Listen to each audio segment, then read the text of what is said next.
guys, welcome to another video. Today we are going to be doing our second dot chart painting. If you haven't seen my video a few videos ago where I talked about the giveaway and also the Daniel Smith dot charts that I got recently, in that video I said that I wanted to do one painting for each page of the dot chart. So last time we used our red, orange, yellow warmer colors with a couple of the purples, and this week we are going to be painting with a lot of cool tones, so greens and blues and purples and things like that. So I was really excited about this one.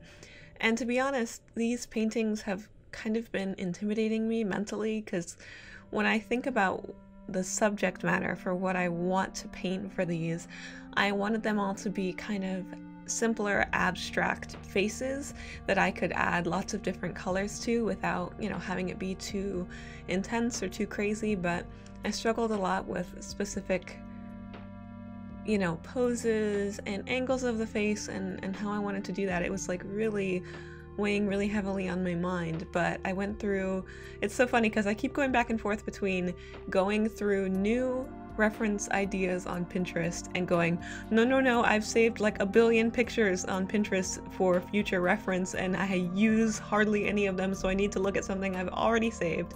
And this one was actually an image that I had saved a long time ago, and because this painting is kind of similar to the reference image, I'm gonna go ahead and link that down below so you guys can check out my Pinterest boards if you want to. I pin a lot of stuff for facial reference and poses and character ideas, color compositions, all kinds of things. I use Pinterest a lot when it comes to putting pieces together.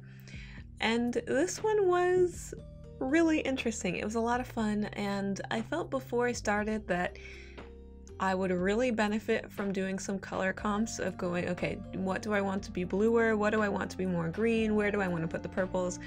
So I thought about it, and then I didn't do that. So I ended up with a greener shade to the face, and then more purples and blues in the hair.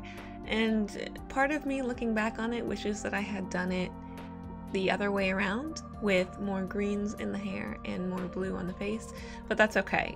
I really enjoyed all of it, and it was a really fun learning experience. And if there's one thing that I'm learning from doing these little paintings, it's that I really love using tons of colors, especially when it comes to skin, but just in painting overall. I love being able to add a bunch of different but similar colors, different shades to one piece. I feel like it adds so much depth and so much dimension, and that's really fun.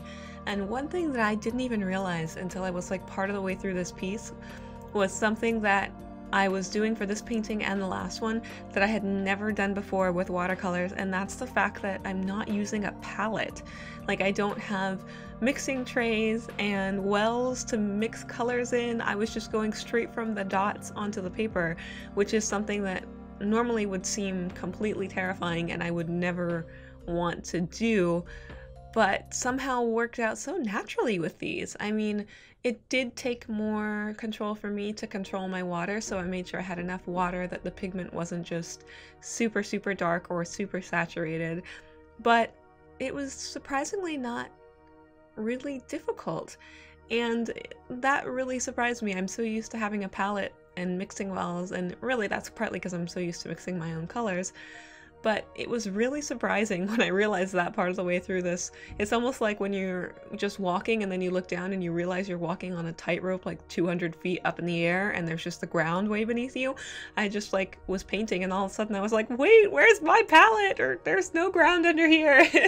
And it was so weird. Like I wanted to be nervous or worried, but I was like, well, I've already done this much of the painting, so I think I'm fine. I think I'm gonna make it. I think everything's okay still. And it was fun. And it was fun, and I'm so excited about the next one, guys. The next one is the earth tones, and Earth tones tend to be my favorites. I love like the desaturated colors, and I'm so excited to use them.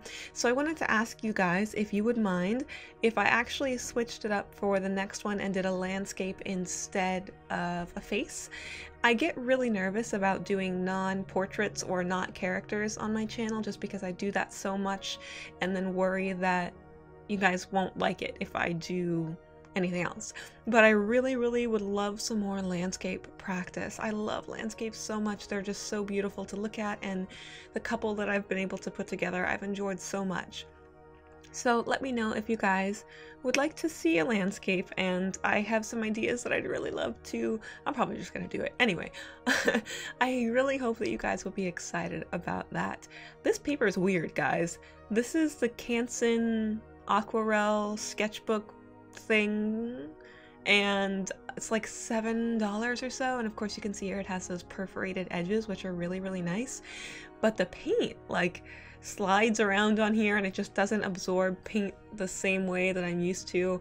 And as soon as I put down the first color and then moved around, I was like, oh, it moved, and it threw me off a little bit. But it's fun, and I've had this sketchbook before. I don't know why. I guess I just haven't used this paper in a while, and I was surprised.